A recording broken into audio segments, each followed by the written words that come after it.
Dios estableció unos principios, unos fundamentos que deben acompañar a todo hogar cristiano para que ese hogar no solo tenga éxito, sino que ese hogar le dé la gloria a Dios. Porque allá afuera hay un montón de estrategias y de métodos para que su hogar tenga éxito y puede que funcionen, ¿sí? Pero los principios y fundamentos que el Señor presenta en su palabra, como le digo, no es solo para que su hogar tenga éxito, sino para que su hogar viva para la gloria de Dios. Y cuando me refiero a escombros es porque sospecho que algunos de esos fundamentos pueden estar o tambaleando o simplemente puede que ni siquiera estén. Y ese es el objetivo de esta serie, enseñarle, sea el caso, o recordarle cuáles son esos principios bíblicos que el Señor espera para su hogar. Entonces espero que usted me acompañe en estas 4 enseñanzas, porque le voy a predicar hoy a los esposos, dentro de 8 días a las esposas. Señor, encárguese de traer a su esposa dentro de 8 días. Luego hablaremos de los hijos, qué espera el Señor que los hijos hagan en el hogar. Y como les dije también hace 8 días, pues finalmente vamos a hablar acerca del secreto, la clave para poder vivir todo esto que le voy a predicar durante estos 3 fines de semana. ¿Está bien? ¿Está conmigo? Ok. Antes de predicarle a los esposos, quiero hablar de un tema preliminar para empatizar un poco con ustedes y que no me vayan a malinterpretar todo lo que voy a decir. Y es que voy a empezar a hablar de las dinámicas familiares que hay en sus hogares. ¿Cuántos hogares hay aquí? 15, 20, tal vez, ¿cierto? Cada hogar de ustedes, esposo, esposa, hijos, es un mundo completamente diferente en comparación al otro hogar. Me refiero a las dinámicas de hogar. Entonces yo le voy a hacer algunas preguntas y usted te responde cómo funciona la dinámica de su hogar. ¿Listo? Primera pregunta, en su hogar, ¿quién lava la loza? ¿Quién es el encargado de lavar la loza? Hay hogares donde el hombre dice, no, yo no lavo la loza. Hay hogares donde la mujer dice, yo no lavo la loza, y la lava el hombre. ¿Quién maneja las finanzas en su hogar? ¿Quién es el encargado de administrar el dinero? Hay unos donde la maneja el hombre, otros donde la maneja la mujer, y otros hogares establecieron que iban a manejar una bolsa de dinero compartida y que todos los sueldos van ahí. ¿Quién es el encargado de pagar las salidas a comer o a cine, las salidas como de entretenimiento? ¿Quién es el encargado de eso? Esta pregunta me parece curiosa porque sé de una pareja aquí en la iglesia donde, según la tradición, el orden está invertido. ¿Quién es el encargado de cocinar en la casa?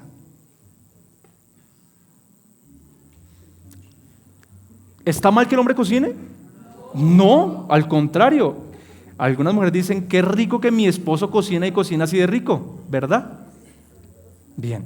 Última ya para salir de esta parte. ¿Quién es el encargado de hacer el mantenimiento del vehículo en la casa? Él, ella. ¿A qué voy con estas preguntas y con otras miles que podría hacerles? Estas preguntas obedecen a que me entienda la idea de que cada hogar maneja su propia dinámica, sus propias reglas de juego internas, y no estoy hablando del pecado, estoy hablando de las cosas cotidianas que a través de los años pues han ido construyendo de forma consensuada o simplemente se ha establecido así de forma natural, y eso está bien. Mal hace el predicador, o mal hacemos a veces, el querer meter todos los hogares cristianos en un mismo saco y decir todas las dinámicas de los hogares cristianos deben ser así. No, eso está mal. Y es que lo he escuchado con mucha frecuencia, que un predicador se para y dice, el dinero en la casa se debe manejar así. La mujer se debe quedar en la casa y el hombre tiene que salir a trabajar. ¿De dónde sacan eso? Porque ni siquiera el Señor, que fue, como le dije al principio, el que diseñó la familia, estableció en su palabra todas las dinámicas que cada hogar debería tener.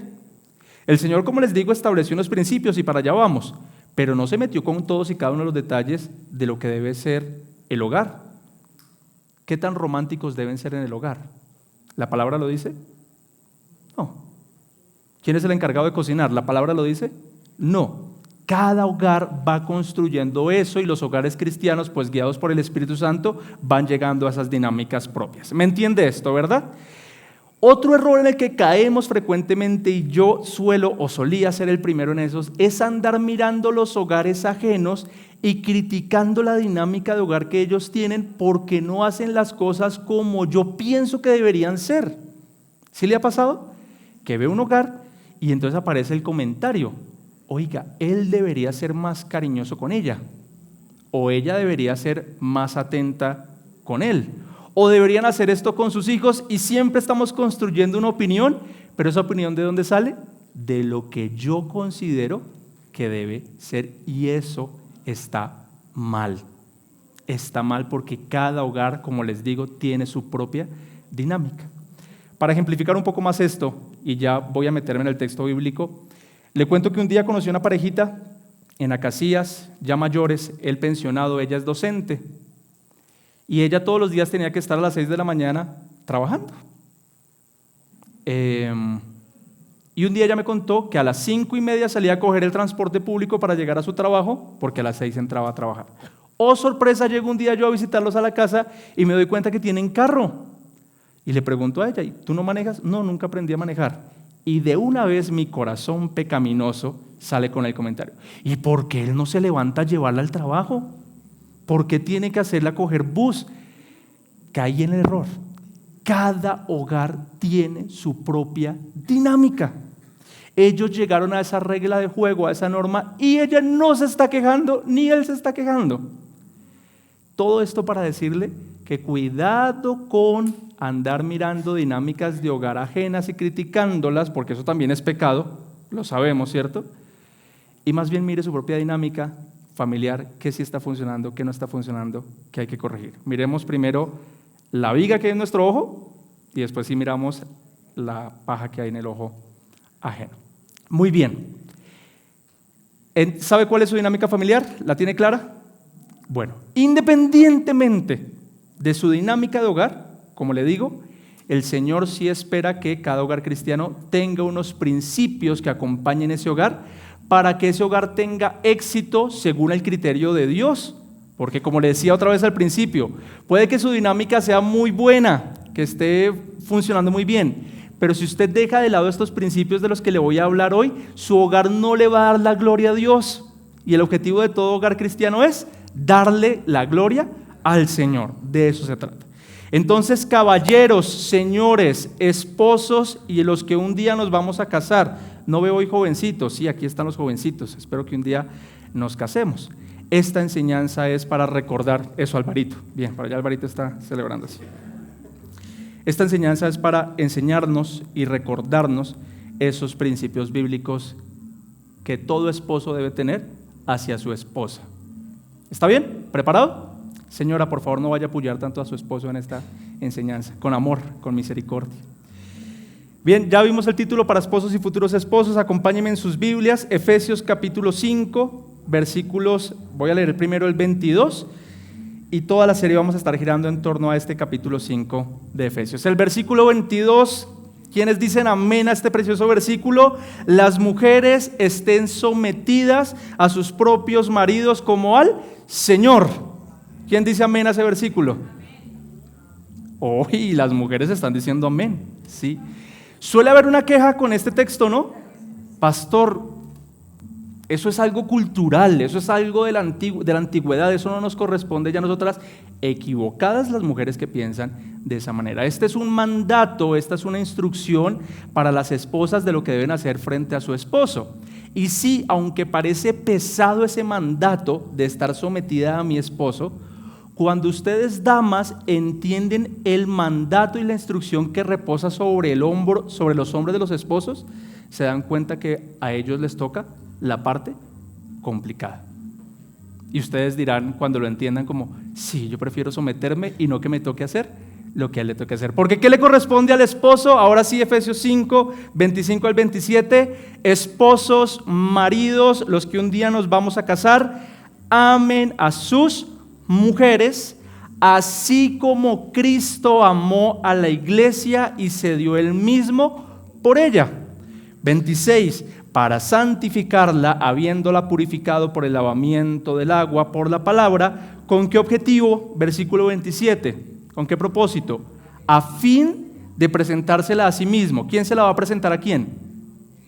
Cristo se hizo esto por la iglesia para presentársela a sí mismo.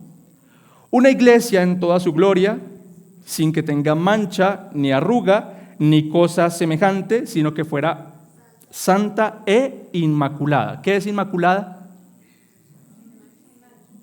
Impecable, sin pecado, ¿sí? Para que todos hablemos el mismo lenguaje. Inmaculada es sin pecado. Las demás palabras sí las entendemos, sin pecado.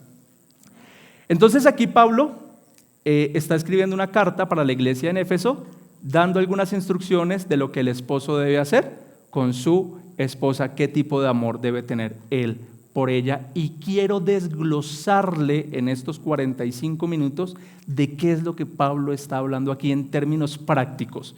¿Qué es lo que se espera? ¿Qué es lo que espera el Señor en términos prácticos que usted haga con su esposa? Y en primer lugar, vamos a hablar del significado del amor bíblico. Primer punto, si quiere tomar apuntes allí, esposo entiende el significado de amar. Esposo entiende el significado de amar. ¿Por qué? ¿Por qué hay que entender este significado? Porque, bueno, voy a empezar por esto, versículo 25, otra vez, regálamelo en pantalla. Voy a hacer algunas preguntas antes de hablar del significado del amor. Lo que Pablo está escribiendo aquí es una sugerencia, un consejo, no, ¿es una qué? Es una instrucción, es una orden, es un imperativo. Esposos, amen a sus esposas. Pastor, yo amo a mi esposa y la amo mucho, porque estoy seguro que si les pregunto a todos ustedes, señores que están casados, me van a decir que aman profundamente a su esposa. Viene la siguiente pregunta: ¿cómo la ama? ¿Cómo me enseñaron a amar? Yo vi este tipo de amor todo el tiempo en mi familia, así fui criado, así me he enseñado y yo la amo a mi manera. Ya el problema es de ella si no me entiende cómo la estoy amando, pero yo la amo. Error, porque aquí Pablo no está diciendo: Señor, ame a su esposa como a usted le parezca, ame a su esposa como a usted lo criaron, como a usted lo enseñaron, sino que ame a su esposa de determinada manera. ¿Y cuál es la manera que Pablo está mencionando allí? Así como Cristo amó a la iglesia y se dio él mismo por ella. Entonces Pablo está hablando de un amor sumamente específico y es el que se espera que el esposo deba tener por su esposa. Si le hago una pregunta simple, o a la siguiente pregunta, usted seguramente tendrá una respuesta para eso. ¿Cómo amó Cristo a la iglesia? Usted me puede dar una respuesta para eso, ¿verdad? Grande sacrificio, está hablando aquí del sacrificio de Jesús. Pero quiero desglosarlo un poquito más. Comencemos por desglosar esa frase: así como Cristo amó a la iglesia, de atrás hacia adelante. ¿Quién o qué es la iglesia? Solemos tener el mal hábito lingüístico de decir: voy el domingo ¿para dónde? Para la iglesia. Y asumimos que este edificio o cualquier otro edificio donde se reúnan un grupo de personas es la iglesia. Muchas gracias, hermanita Lida. Y pues resulta que no. Si usted le quiere seguir llamando a este edificio iglesia, está bien. Pero la iglesia no es un edificio. ¿Quién es la iglesia? La iglesia es toda aquella persona que haya creído en Jesús como su Salvador y que haya sido redimido por la sangre de Cristo. Esa persona ahora es trasladada del reino de las tinieblas al reino de su luz admirable y pasa a ser parte del cuerpo de Cristo y ahora es la iglesia, ¿sí? Entonces, les pregunto, esposos, ¿ustedes son la iglesia? Sí, ustedes son iglesia, porque ustedes han creído en Jesús como su Salvador. Fácilmente podríamos cambiar un poco las palabras de esta frase en la que estamos ondando y decir: amen a sus mujeres así como Cristo te amó a ti. Caballero, señor, ¿cómo lo amó Cristo? ¿Qué tanto lo amó Cristo a usted? Entiende que el valor de esta frase es directamente proporcional, ¿sí?, al entendimiento de lo que usted sepa de cómo lo amó Cristo? Si usted piensa en lo que hizo Cristo por usted y simplemente es un concepto más de algo que pasó, que ha repetido durante toda su vida y ya, pues en eso se va a quedar. Pero cuando un hombre entiende lo que realmente Cristo hizo por él y lo que significa esta frase en su plenitud, entiende el gran amor que se le está demandando. Otra vez para redondear la idea, entre más usted entienda qué tanto Cristo lo amó, va a entender más cuál es el amor que debe tener por su esposa. Si usted no entiende cuánto Cristo lo amó, pues no va a amar a su esposa como se debe. Señores, ¿qué tanto entienden lo que hizo Cristo por ustedes? ¿Qué fue lo que pasó hace 2000 años en esa cruz? ¿Qué fue lo que Jesús hizo por cada uno de nosotros? ¿Qué tanto entendemos eso? Eso es un tema sumamente amplio, ¿verdad? El sacrificio de Cristo por cada uno de nosotros, por la iglesia, es un tema muy, muy amplio al que podríamos dedicarle estudios y estudios para dimensionar un poco más lo que Él hizo por nosotros. Por ejemplo, le hablo de una sola frase y ya voy para otro lugar. Pero usted entiende cuando Jesús dice, Padre mío, ¿por qué me has desamparado? Esa frase, usted no entiende el peso teológico y profundo que tiene esa frase. Hay que estudiarla, hay que revisarla. Pero de todos los aspectos que puede llegar a tener el sacrificio de Jesús, le quiero hablar de solo uno, señor, esposo y futuros esposos, para que entiendan qué es lo que se está esperando de nosotros. Y quiero remitirme a una escena, a un acontecimiento que vivió Jesús en Getsemaní. ¿Recuerda lo que ocurrió en Getsemaní? ¿Qué pasó en Getsemaní? ¿Me lo quiere recordar, por favor?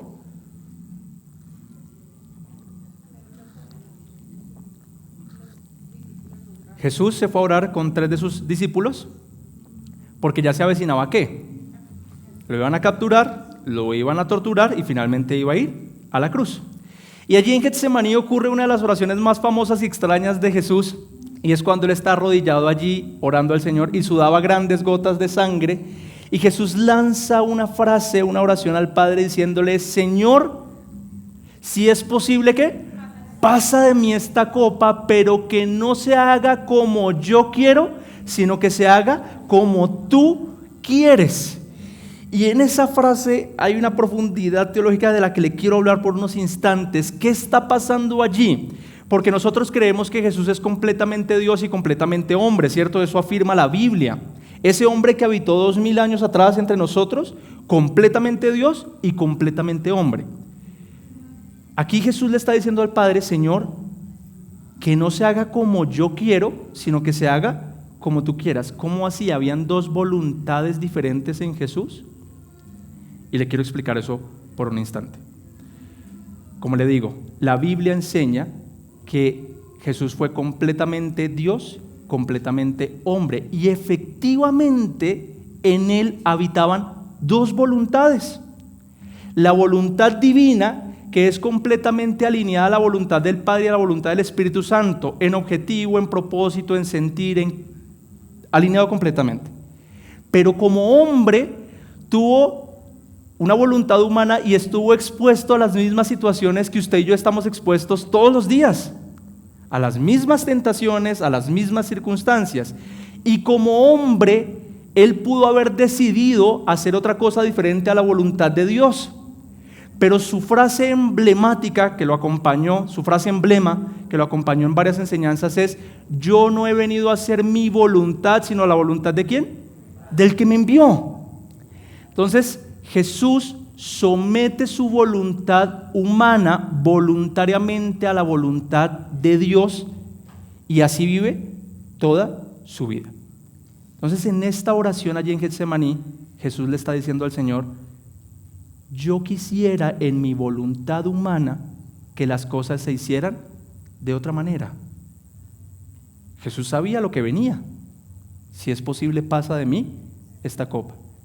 Pero Señor, que no se haga como yo quiero, sino como tú quieras. Y sabemos exactamente lo que pasó. Jesús se levanta de allí y se somete completamente a la voluntad de Dios.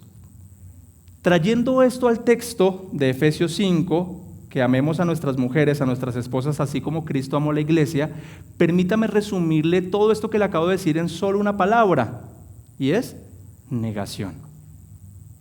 Negarse a sí mismo. ¿Cuál es su voluntad, caballero, esposo, cuando la situación está difícil en la casa? ¿A qué tira su carne?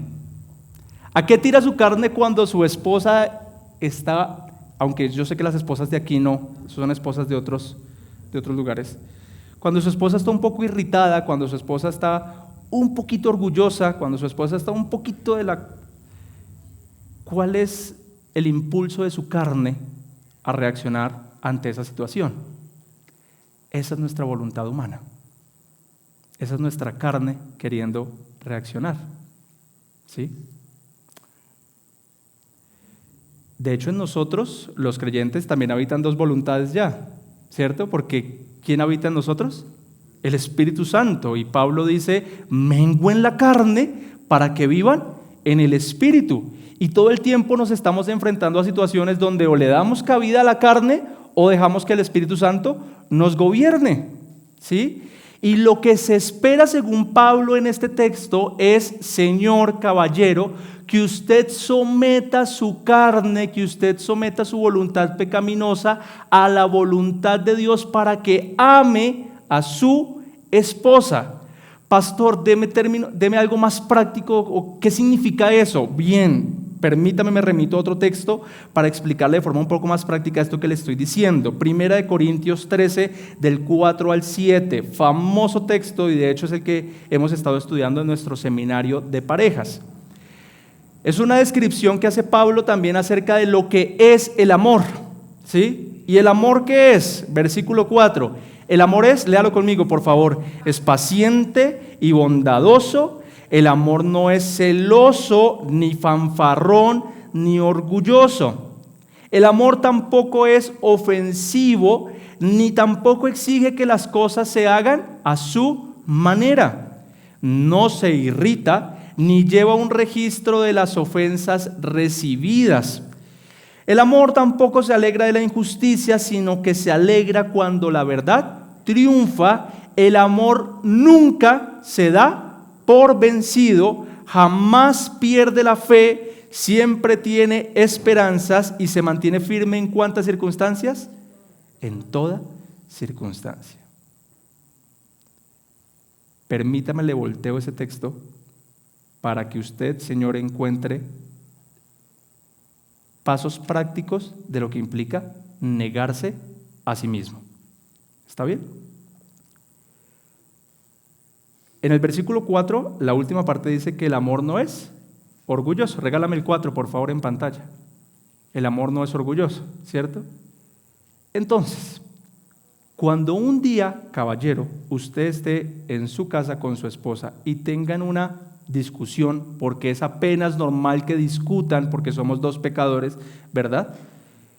Y ella tenga el corazón con un poquito de orgullo y no quiera bajar los guantes, pues usted no se va a dejar dominar por su carne, va a negarse a su orgullo. ¿Y qué es lo que va a hacer con ella? Le va a pedir perdón y va a buscar reconciliarse con ella. ¿Sí? Versículo 5, el amor no es ofensivo. Cuando un día, por si alguna razón, discuten en la casa, que otra vez no pasa en esta iglesia, pasan en otras congregaciones, y ella por alguna razón empieza a decirle cosas ofensivas a usted que le duelen, Señor, ¿usted le va a responder de la misma forma? No, usted se va a negar a su carne y va a someterse a la voluntad de Dios, porque el amor no es ofensivo y no le va a decir nada que la lastime. El amor, como leímos, entonces, por ejemplo, no exige que las cosas se hagan a su manera, ¿ok? Y voy a ir a la última aplicación del versículo 7. Dice que el amor jamás se da por vencido, ¿cierto?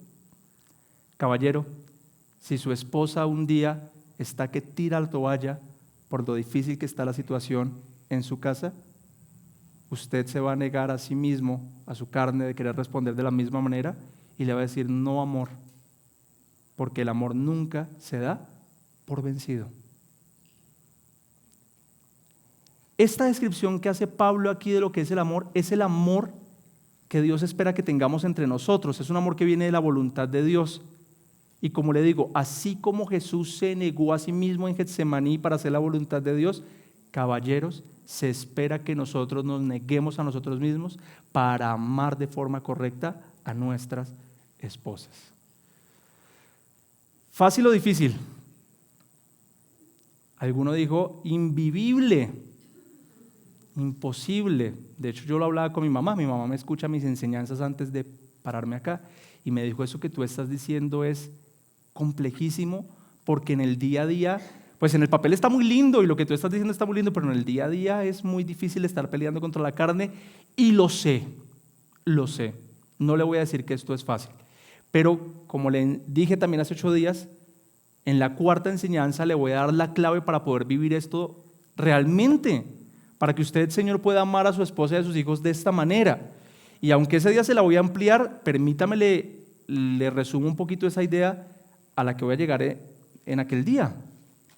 Y es que Pablo, antes de dar instrucciones a los esposos y a las esposas y a los hijos de lo que deben hacer en el hogar, Pablo antes viene hablando de la llenura del Espíritu Santo, que para poder vivir de esta manera tú tienes que ser lleno del Espíritu Santo, o de lo contrario no vas a poder. Porque mientras que estés dejándote gobernar por tu carne no va a amar de esta manera. ¿Cuál es el amor que produce nuestra carne? Un amor es el amor mundano, el amor corrupto, el amor humano. Espera algo a cambio. Yo te amo si tú haces determinada cosa.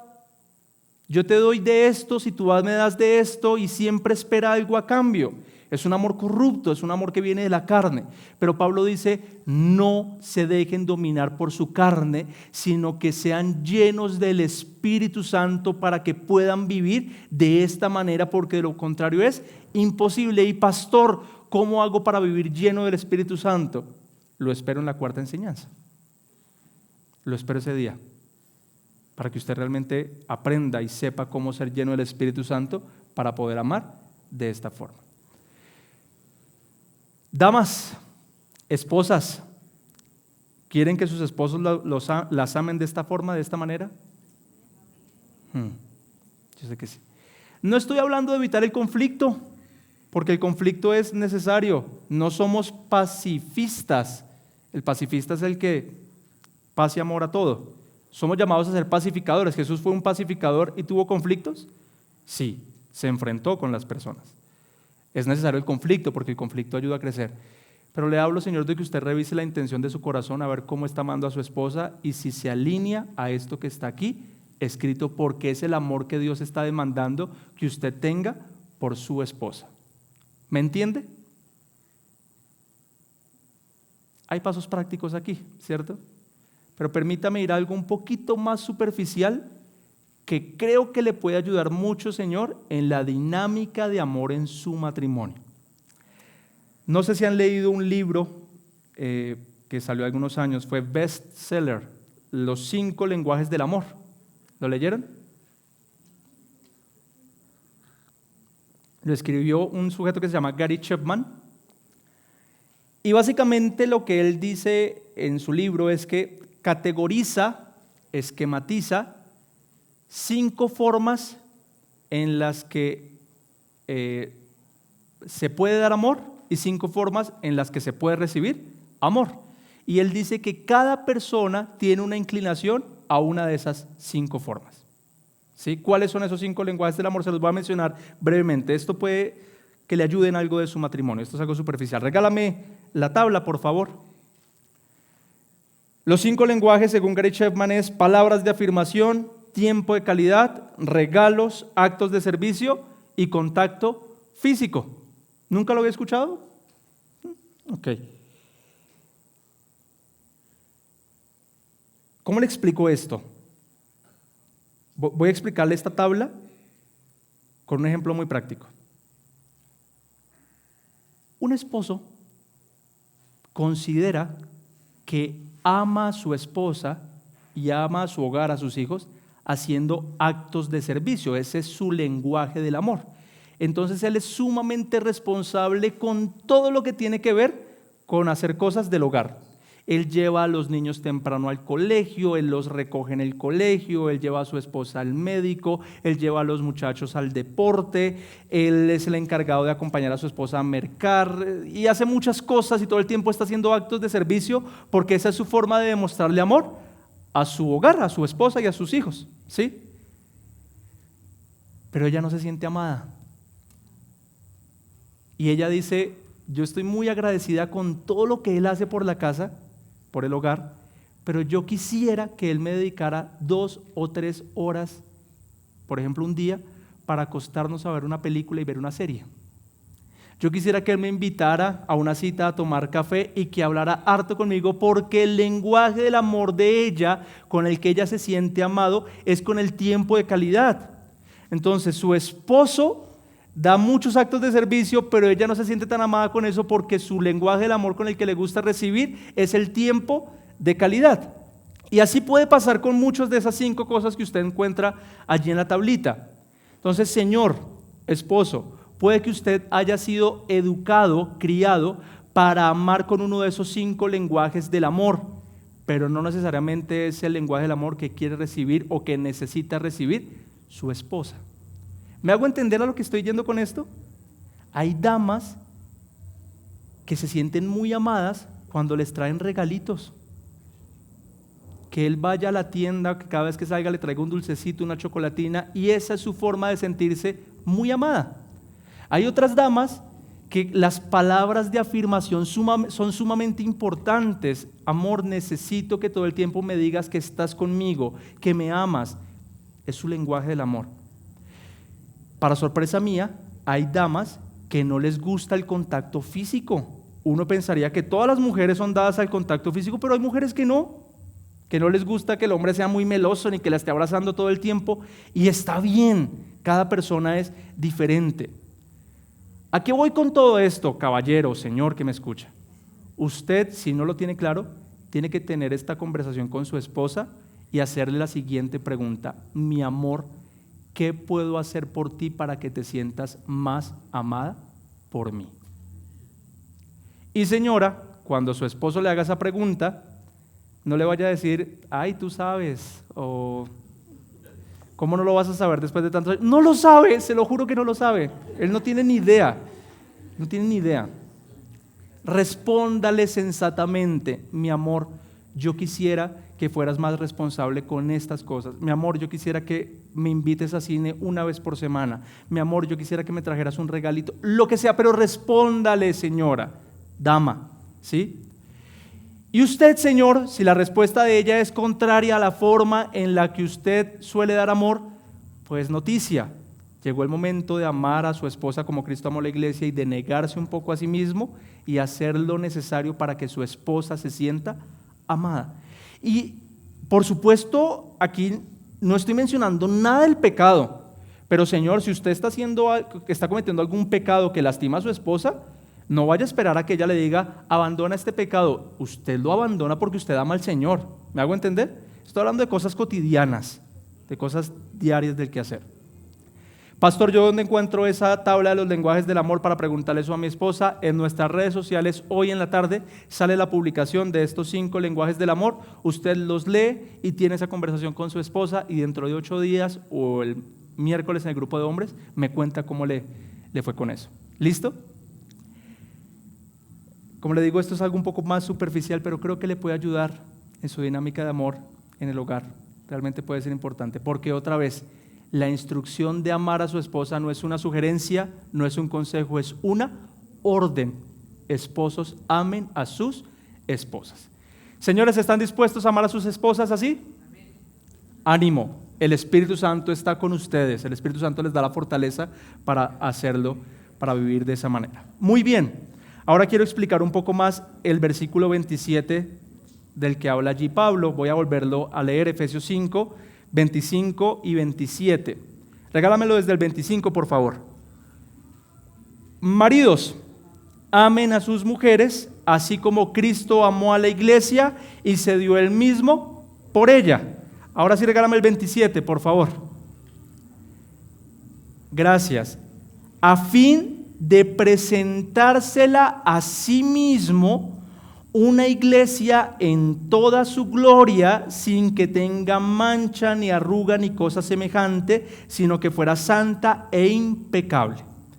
¿Qué es lo que está diciendo Pablo aquí en resumidas cuentas? Que Cristo voluntariamente hizo algo para que su novia, su esposa, que ¿quién es la novia y la esposa de Cristo? La iglesia, sea de determinada manera.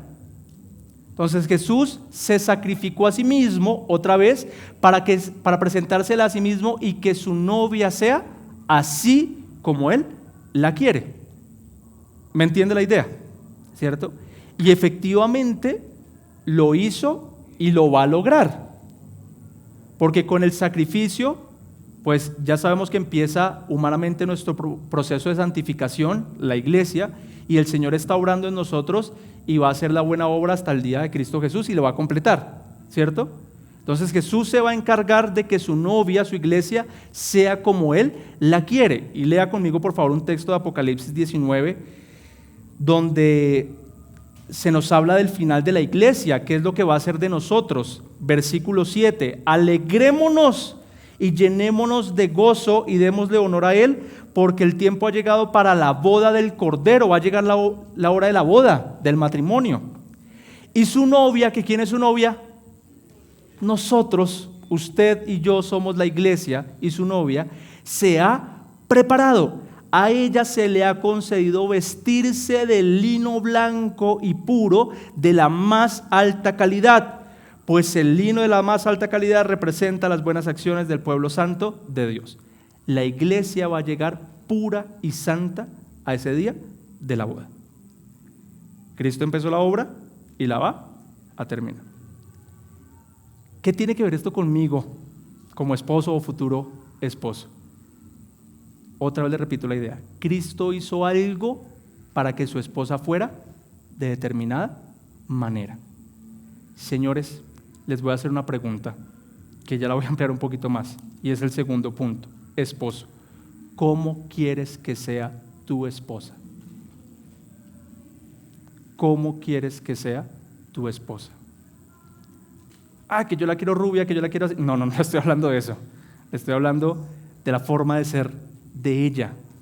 Porque para noticia de nadie, caballero, todo lo que usted hace, lo que deja de hacer, las palabras que dice o sus silencios, todo lo que usted hace en su día a día repercute directamente en quién es su esposa. La afecta directamente para bien o para mal. Y eso es una realidad, pastor, pero ¿cómo puede ser eso? Porque eso dice la Biblia, ese es uno de los grandes misterios de la Biblia, que el hombre abandonará a su padre y a su madre, se unirá a su esposa y serán ¿cuántas carnes? Una sola carne, son uno mismo. Y eso tiene una connotación espiritual, pero también una connotación práctica. Señor, usted termina convirtiendo a su esposa en la mujer que tiene actualmente a su lado.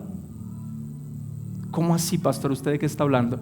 Le voy a dar un ejemplo de un amigo. 10 años tal vez casado con su esposa, y fue donde su líder espiritual a darle quejas de cómo era su esposa. No, vengo a decirle que es que ella es sumamente irritable, que ella es sumamente cantaletosa, que pelea por todo, que esto, que lo otro, y de un gran listado de las cosas que le molestaban de su esposa. Y el líder le pregunta, bueno, pero cuando iniciaron su matrimonio, ¿ella era así? Y la respuesta de él es, no, si yo hubiese sabido que era así, pues jamás me hubiese casado con ella. No. Ella no era así, pero tú la volviste así, le dijo el líder. ¿Yo? ¿Y por qué yo la volví así? Porque todo lo que haces o dejas de hacer impacta directamente en la vida de ella. Entonces, si tú quieres que tu esposa sea una esposa tranquila, Señor, bríndale ¿qué? Tranquilidad. Si no quieres que tu esposa sea celosa contigo, pues no le des campo o espacio para que dude de ti.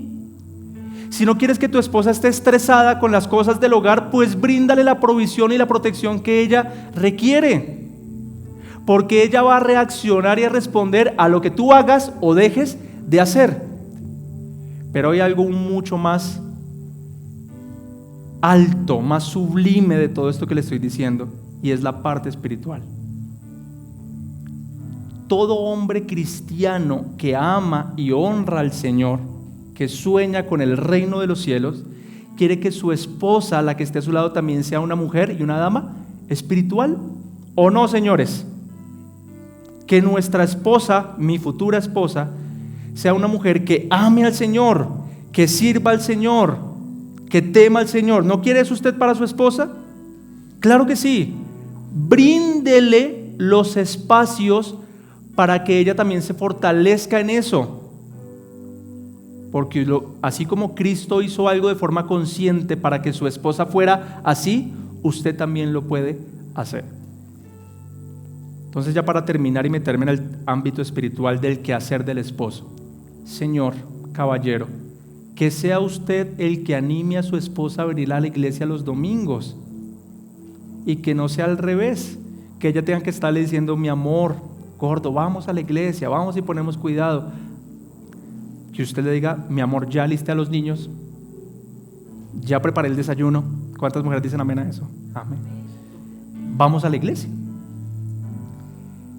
Casi que le puedo asegurar que ella le va a responder con una actitud: sí, mi amor, vamos. Que a las reuniones entre semana de los martes, los miércoles o los jueves, ahora en el seminario de parejas, sea usted, caballero, el que le diga a su esposa: mi amor, vamos. Y que no sea al contrario. ¿Me entiende a lo que voy?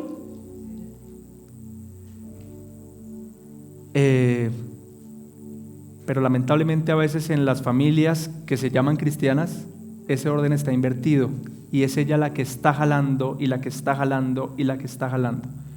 Señor, conforme a lo que nos predicó Gustavo hace 8 días, que su vida, que su fe esté acompañada de una excelente provisión moral, que usted sea correcto en todo lo que hace, que usted sea responsable, que usted sea esforzado en la parte espiritual y esforzado en la parte emocional de su esposa y de su hogar.